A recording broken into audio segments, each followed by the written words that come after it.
નવસારીનું મિથિલા નગરી પૂરના પાણીમાં ગરકાવ થયું છે ત્યારે સોસાયટીમાં ભરાયા છે ગળા સુધીના પાણી. સોસાયટી પાણીમાં ગરકાવ થતા લોકો પરેશાન થઈ ઉઠ્યા છે.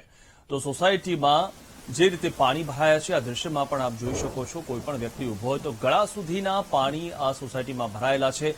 કાર પણ જાણે ડૂબમાં ગઈ હોય તેવું જોવા મળી રહ્યું છે અને પાણી એટલું ભરાયેલું છે કે કાર પણ ડૂબી ગયેલી છે.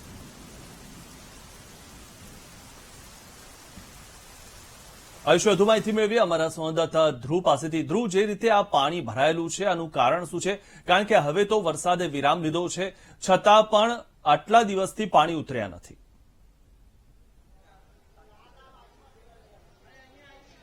મિથુન, હાલ આપણે જે જગ્યા ઉભા છે તે નવસારી વિસ્તારમાં છે. નવસારીના મિથિલા નગરીના છે. મિથિલા નગરી સહિતના જે વિસ્તાર છે ત્યાં અત્યારે ગળાડૂબ પાણી છે. ખાસ કરીને પૂર્ણા નદીનું પૂર આવ્યું છે. પૂર્ણા નદી હાલ ગાંડી તૂર બની છે કારણ કે પૂર્ણા નદીની ઉપરવાસમાં એટલે કે ડાંગ, આહવા, તાપી જિલ્લામાં જે પ્રકારે વરસાદ વરસ્યો છે અને એનું તમામ પાણી એક સાથે પૂર્ણા નદીમાં આવ્યું છે અને જેને લઈ પૂર્ણા નદી અત્યારે ગાંડી તૂર બની છે. પૂર્ણા નદીની આસપાસના જેટલા પણ ગામો છે, શહેરો, વિસ્તારો છે ત્યાં અત્યારે ગળાડૂબ પાણી જોવા મળ્યા છે. ત્યાં પૂરની સ્થિતિ જોવા મળી રહી છે. હાલ આ નવસારી પૂર્ણા નદીની બાજુમાં એક આવેલું નવસારી ટાઉનનું આ મિથિલા નગરી છે. તેની સાથે સાથે આવેલો શાંતાદેવી રોડ છે અને રુસ્તમબાગ સહિતનો જે વિસ્તાર છે અને ત્યાં 5,000 થી વધુ ઘરો આવ્યા છે અને 10,000 થી 15,000 વધુ લોકો વસવાટ કરી રહ્યા છે. તે તમામ લોકો અત્યારે આ પૂરની સ્થિતિનો સામનો કરી રહ્યા છે. ઘરની અંદર કેદ થયા છે. અત્યારે તમે જોઈ શકો છો કે કાર ડૂબી ગઈ છે, આખી નાખી બાઇક ડૂબી ગઈ છે અને ઘરની અંદર પણ કમરથી ઘૂંટણ સુધીના પાણી ભરાઈ ગયા છે અને તેની વચ્ચે લોકો જે છે તે રહેવા મજબૂર થયા છે અને લોકો કેદ થયા છે. ગેલેરીમાં રહી રહ્યા છે, ઉપરના પહેલા અગાસીમાં રહી રહ્યા છે અને તેઓ ઘરની બહાર નથી નીકળી શકતા. એક તરફ અહીં એનડીઆરએફની ટીમ પણ આ પરિસ્થિતિ જોતા અહીં સ્ટેન્ડ બાય કરી દેવામાં આવી છે અને થોડા સમય પહેલા મિથુન, ખાસ આ મિથિલા નગરીની અંદર એક ગોહિલ કોલેજ આવી છે, ફિઝિયોથેરાપીની આ કોલેજ આવી છે અને ત્યાં ફાઇનલ યર, યુનિવર્સિટીની ફાઇનલ યરની એક્ઝામ ચાલી રહી હતી જેમાં 7 થી 8 વિદ્યાર્થીઓ ફસાયા હતા. મહત્વનું છે કે યુનિવર્સિટીને આ અંગે જાણ પણ કરવામાં આવી હતી કોલેજ પ્રશાસન દ્વારા કે પરિસ્થિતિ ખૂબ જ વિકટ છે, છતાં તેમને જે પ્રકારની ગાઈડલાઈન જાહેર કરવી જોઈએ, સૂચના આપવી જોઈએ કે વિદ્યાર્થીઓની પછી પરીક્ષા લેવામાં આવશે અથવા તો અન્ય કોલેજોમાં તે આપી શકશે.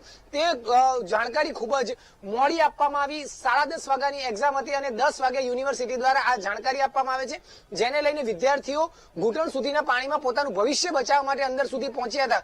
જો કે 1:30 વાગે તેમની એક્ઝામ પતી ત્યારે જોયું તો તેઓ છાતી સુધીના પાણી પહોંચી ચૂક્યા હતા અને તેઓ ફસાઈ ચૂક્યા હતા. ત્યારે એનડીઆરએફની ટીમ દ્વારા આ તમામ જે વિદ્યાર્થીઓ છે, ત્યાં શિક્ષકો છે, તમામનું રેસ્ક્યુ કરવું પડ્યું હતું અને હાલ પણ એનડીઆરએફની એક ટીમ આ પરિસ્થિતિની વચ્ચે અંદર ગઈ છે. તે કેટલાક લોકો ફસાયા છે તેનું રેસ્ક્યુ કરવા ગઈ છે અને તમામ લોકો જે રીતે આ કપરી પરિસ્થિતિમાં રહેવા મજબૂર થયા છે તેની વારે અત્યારે મદદમાં પહોંચી છે. તો મહત્વનું એ છે કે પૂર્ણા નદી અત્યારે ગાંડી તૂર બની છે. પૂર્ણા નદીમાં અત્યારે 2 કાંઠે વહી રહી છે અને તેની આસપાસના જેટલા પણ વિસ્તારો આવ્યા છે, જેટલા ગામો આવ્યા છે તે પોતાની ઝપેટમાં લઈ રહી છે.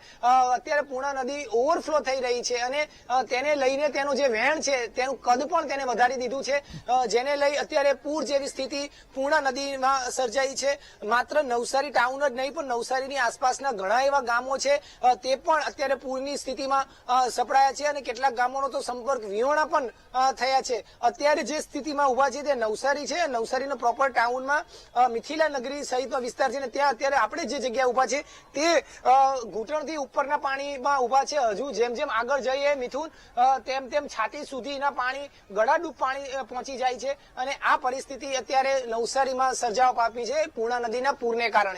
જી જી આભાર ધ્રુવ, માહિતી આપવા બદલ.